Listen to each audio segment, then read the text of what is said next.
Batay sa isang tunay na kwento, ang bahagi ng pelikulang ito ay nagpapakita sa nakaraang taon mula noong 1960s hanggang 1980s. Libu-libong mga batang Nigerian ang pinaalagaan ng kanilang mga magulang sa mga puting pamilyang nagtatrabaho sa UK. Ginawa iyon ng mga Nigerian parents dahil kailangan nilang magtrabaho o di kaya tapusin ang kanilang pag-aaral. Ang informal na sistemang ito ay naging kilala bilang farming. Nagsimula ang pelikula noong 1967 sa England kung saan hinahabol ng isang gang ng mga puting bully ang isang itim na lalaki sa isang istasyon ng tren. Ito ay isang madilim at malamig na gabi, at ang biktima ay tumatakbo para sa kanyang buhay. Sa kasamaang palad, dumating siya sa isang nakalock na pinto at napilitan siyang magmakaawa sa mga bully na huwag siyang patayin. Ang eksena ay biglang lumipat sa Tilbury sa East London, kung saan ang isang Nigerian na mag-asawa, sina Femi at Tolo, ay naglakbay sa Britanya para sa edukasyon at nagpasya na bumalik sa kanilang bansa pagkatapos makumplito ang kanilang pag-aaral. Hindi nagtagal, ipinanganak ang kanilang anak na si Eniten. Ang isang bagay ay humahantong sa isa pang kalungkutan, dahil ang mag-asawa ay lumuluhang ibinigay ang kanilang sanggol na anak na lalaki at isang balumbon ng perang papel kay Ingrid Carpenter. Si Ingrid ay nagtatrabaho sa bahay ampunan mula sa isang sikat na kultura ng Britanya na nakatira sa isang marangyang bahay sa Tilbury. Nangangako sina Femi at Tolo na babalik sila kapag maayos na ang kanilang buhay. 8 taon na ang nakalipas, malaki na si Eniten. Madiskarte siya pero mahiyain, mas gusto niyang maglaro sa likod ng sofa kaysa sa makipaglaro sa mga kapatid niya na inaalagaan din ng kanyang kinikilalang mga magulang. Sa ngayon, ang kanyang kinikilalang ina, na si Ingrid, ay may 10 itim na anak na inaalagaan. Ang kanyang asawa ay nananatiling abala sa paghahanap buhay sa pagmamaneho ng truck. Kaya, si Ingrid lang ang nagpapalaki sa lahat ng mga bata ng mag-isa. Ginagawa niya ang lahat para alagaan ang mga bata sa tamang paraan sa pagsasabing walang magkakaiba sa kanila, gayunpaman, minsan ay iniinsulto niya si Eniten. Si Eniten ay patuloy na nagdurusa sa mababang antas ng pakikitungo sa bahay, dahil ang kanyang kinikilalang ina ay paulit-ulit na nagbabanta na ibabalik siya sa Wagga Wagga Land, kung siya ay maging pasaway na bata. Siya rin ang palaging target sa walang tigil na pambubuli sa paaralan, dahil dito, sobrang nagalit siya sa kanyang kulay. Isang araw, inutusan siya ni Ingrid na magnakaw. Ang maliit na batang lalaki ay pumasok sa isang pawn shop at matagumpay na ninakaw ang isang gintong kwintas. Dinadala niya ang kwintas sa kanyang ina. Gayunpaman, nang malaman ito ng tindera, sinampal ni Ingrid si Eniten at iniinsulto niya ang pagkatao ni Eniten. Pagkatapos ay sinabi niya kay Eniten na napilitan lang siyang insultuhin siya, dahil kung hindi niya ginawa iyon, sila ay nasa malubhang problema na ngayon. Naiintindihan ni Eniten at nangako sa kanyang ina na makukuha niya ang kwintas sa susunod. Sa pagdaan ng mga araw, patuloy na naging biktima ng pambubuli si Eniten sa paaralan. Sa isang pagkakataon, pinakawalan pa nga ng mga bully ang kanilang mabangis na aso para kagatin si Eniten. Dahil dito, kailangang sumailalim sa 10 tahi sa noo ang kawawang bata. Si Ingrid ay halatang galit na galit dito at hinihiling sa kanyang asawa na maghihiganti sa mga batang pasaway sa kapitbahayan na nanakit kay Eniten. Ngunit pinayuhan si Eniten ng kanyang kinikilalang ama na tumayo siya ng mag-isa laban sa mga bully sa kalye. Lumipat ang eksena kay Eniten na nanunood ng bahaghari mula sa kanyang bintana. Siya, kasama ang kanyang mga kapatid, pagkatapos ay tumakbo sila sa mga lansangan upang hanapin ang bahaghari. Pagkaraan ng ilang saglit na paglalakad, nakatagpo sila ng isang nakaimbak na tubig sa daan at sa wakas ay nakita nila ang kanilang hinahanap. Ang mga bata pagkatapos ay gumawa ng kanilang mga kahilingan bago nagmamadaling umuwi. Pagdating sa bahay, mabilis na nagbago ang excited na kilos ni Eniten nang makita ang mag-asawa sa kanilang living room. Sila ang kanyang mga magulang, sina Femi at Tolo, na iniwan ang kanilang anak ilang taon na ang nakakaraan sa ilalim ng pangangalaga ni Ingrid. Ang susunod na bagay na makikita natin, si Eniten at ang kanyang 2 kambal na kapatid na babae ay nakasakay sa isang taxi patungo sa kanilang Nigerian village. Nalaman ng batang lalaki na mananatili sila ngayon dito sa natitirang bahagi ng kanilang buhay. Nawasak sa madilim na katotohanan, nananatili siyang tahimik sa buong pananatili niya sa kanyang mga magulang na Nigerian. Kahit na sinabihan siya ng kanyang ama na lapitan niya ang kanyang lolo, nabigo si Eniten na magpakita ng anumang damdamin ng pagmamahal o paggalang sa bagong pamilyang ito. Mukhang nagalit na ang lolo niya sa mga magulang niya dahil sa pagpapaalaga nila sa kanilang anak sa ibang lahi. Sa pagtingin sa kalagayan ni Eniten, sinabi ng lolo ni Eniten sa kanyang anak na si Femi, na kailangan niya ng isang buong nayon upang mapalaki ang isang bata, at ang England ay hindi iyon ang kanilang nayon. Hindi alam ng mga tao doon ang kanilang mga kaugalian at kultura. Pagkatapos ay iminumungkahi ni Lolo Lebron na magsagawa sila ng isang ritual na pagdarasal upang maibalik sa kanilang tahanan ang espiritu ni Eniten. Ang eksena ay napunta sa isang malamikas-mikas na kaugalian kung saan ang isang babae ay nilagyan ng sugat ang dibdib ni Eniten gamit ang matatalas na blade. Ang pamahiin na kasanayang ito ay nagiiwan sa batang lalaki na duguan at umiiyak para sa tulong habang ang mga misteryosong tao sa kanyang paligid ay walang tigil na umaawit ng selos. Kasunod nito, nagsalo-salo ang mga magulang ni Eniten upang ipagdiwang ang pagtatapos ng ritual. Gayunpaman, ang kawawang batang lalaki ay tila wala sa ugnayan sa lahat ng tao sa kanyang paligid, lalo na sa kanyang mga biyolohikal na magulang. Sa kabila ng lahat ng pagsisikap ng kanyang mga magulang, si Eniten ay tumanggi na ibuka ang kanyang bibig o tumugon sa mga pag-uusap. Hindi lamang ang kanyang mga magulang kundi pati na rin ang kanyang mga guro sa bagong paaralan ay pagod na sa kanya, dahil dito, kailangan niyang lumipat ng paaralan ng maraming beses. Isang araw, nagtanong ang kanyang guro sa klase kung saan hindi nasagot ni Eniten dahil ayaw niyang magsalita. Pagkatapos ay pinarurusahan siya sa pamamagitan ng pagtayo sa tabi ng pintuan ng silid-aralan gamit ang isang paa lamang. Pagkatapos ng klase, habang nakatakdang saktan siya ng galit na guro gamit ang kanyang patpat, mabilis na inagaw ni Eniten ang patpat at sa halip ay sinaktan niya ang guro. Galit na galit ang kanyang ama na si Femi nang malaman niya ang pangyayaring ito. Hindi pinapansin ang pakiusap ng kanyang asawa, pinabalik niya si Eniten sa kanyang mga foster parents kung saan naghihintay sa kanya ang iba pang hamon. Sa susunod na eksena, bumalik si Eniten sa Tilbury at muling nakipagkita kay Ingrid at sa iba pa.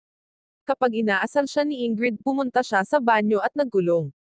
Pagkatapos ay sinubukan niyang kuskusin ang kanyang itim na balat bago tinakpan ang kanyang sarili ng whiten ng talcum powder paste. Nang sumunod na araw, pumapasok siya sa paaralan na mayroong parang multo na hitsura, dahilan para makatanggap siya ng higit pang panunuya mula sa kanyang mga kaklase. Ang pelikula ay tumalon ng ilang taon kung saan si Eniten ay binata na.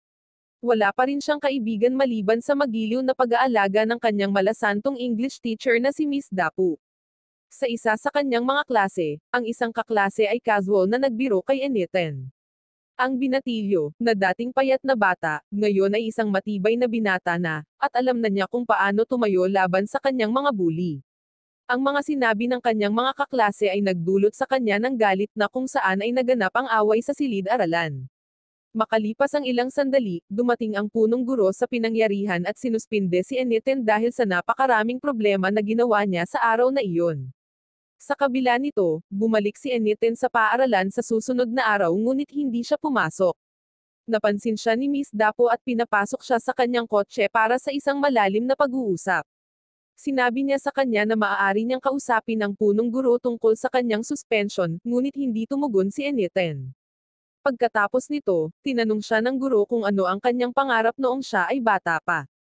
Si Eniten sa una ay nananatiling tahimik ngunit pagkatapos ay dahan-dahan siyang nagsasalita, na nagsasabi na siya ay palaging mahilig sa pagguhit. Inihayag niya na mahilig siya sa malinis na papel, dahil ito ay nagbibigay sa kanya ng isang mahusay na pakikitungo ng kasiyahan upang gumuhit ng mga numero sa naturang mga papel, at kung makita niya ang mga ito ay para siyang nasa langit. Kapag tinanong siya tungkol sa kanyang mga kaibigan, ang binatilyo ay nagsasabi na wala siyang kaibigan, kinakausap lang niya ang mga ito sa likod ng sofa ng bahay nila. Tama ang hula ni Miss Dapo na ang kanyang mga kaibigan ay nasa kanyang imahinasyon lamang. Matapos magkaroon ng makabuluhang pakikipag-usap sa kanyang guro, pumunta si Eniten sa field at umupo upang gumuhit ng namumulaklak na mga wildflower. Lingid sa kanyang kaalaman, ito ang teritoryo ng isang lokal na gang na tinatawag na Tilbury Skins. Ang gang ay pinamumunuan ni Levi, na mayroong galit sa mga itim na tao, lalo na kapag pumasok sa kanyang lugar. Habang si Eniten ay abala sa kanyang pagguhit, sinurpresa siya ni Levi at ng kanyang mga kasamahan mula sa likuran. Hindi sila nag-aaksaya ng kanilang oras upang tuyain ang kawawang binatilyo. Makikita natin si Aniton na pininturahan ng puti ni Levi at ng kanyang grupo, na pagkatapos ay binalaan ng binatilyo na huwag pumasok sa kanilang lugar. Dahil sa kahihiyan, nag-ipon ng lakas ng loob si Aniton at bumalik sa parehong lugar kinabukasan. Dala ang isang martilyo, tinawag niya si Levi at hinahamon siya para sa isang tunggalian. Gayunpaman, ang gangster ay hindi gaanong natakot sa batang lalaki. Diretso siyang naglakad patungo kay Aniton at sinuntok siya, dahilan para duguan ang ilong ng binatilyo at bumagsak sa lupa. Sa kalaunan ay nagbago si Aniton mula sa patuloy na pag-target ni Levi tungo sa isang pagiging alagang hayop na atubili niyang tinanggap. Ang maling ideyang ito ay nagmumula sa kanyang paniniwala na para malalampasan niya ang panunukso ng iba sa kanyang lahi, ay maghahanap siya ng isang grupo kung saan doon siya mapabilang.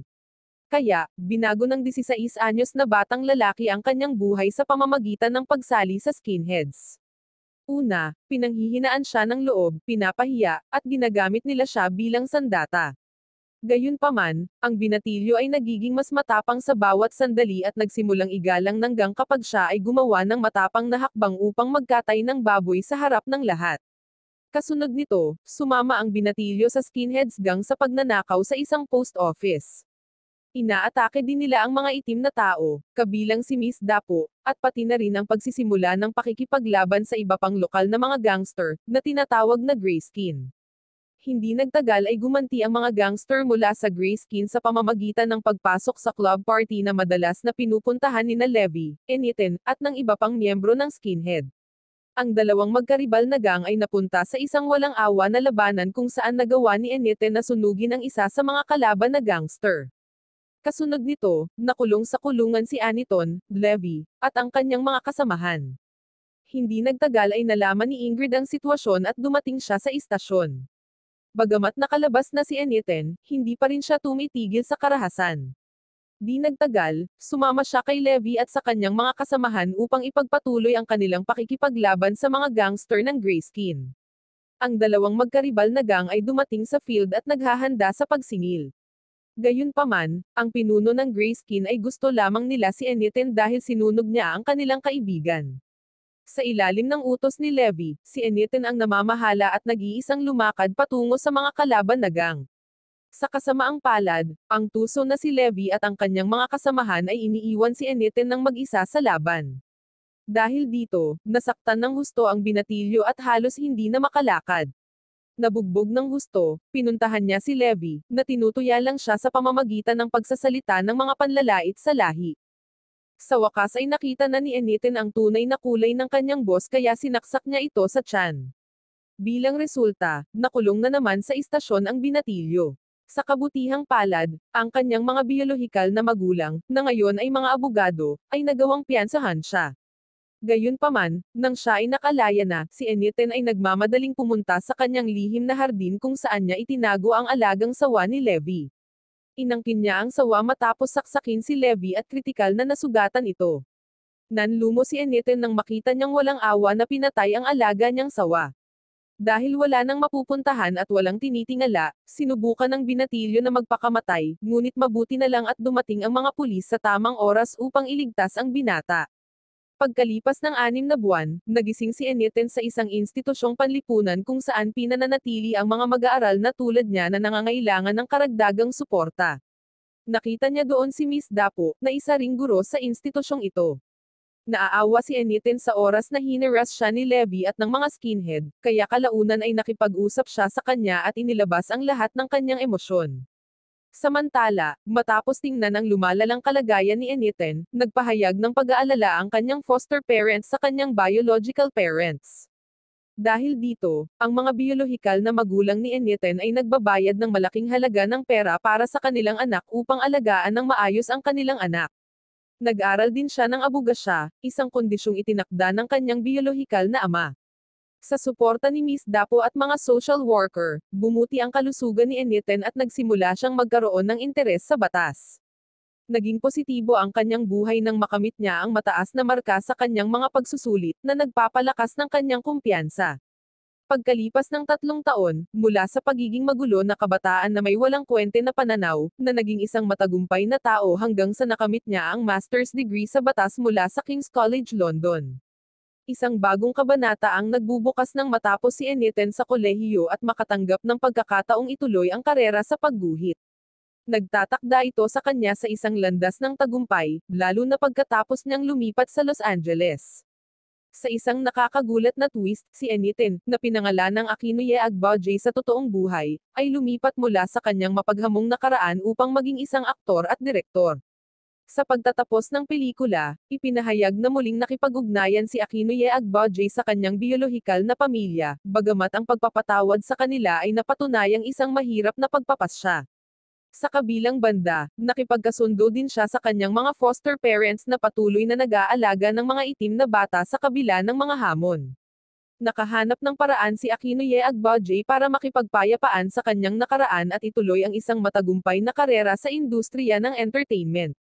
Nakagawa siya ng mga papel sa mga pelikula at serye tulad ng Congo, The Great and Powerful, The Bourne Identity, The Mummy Returns, Lost, at Game of Thrones.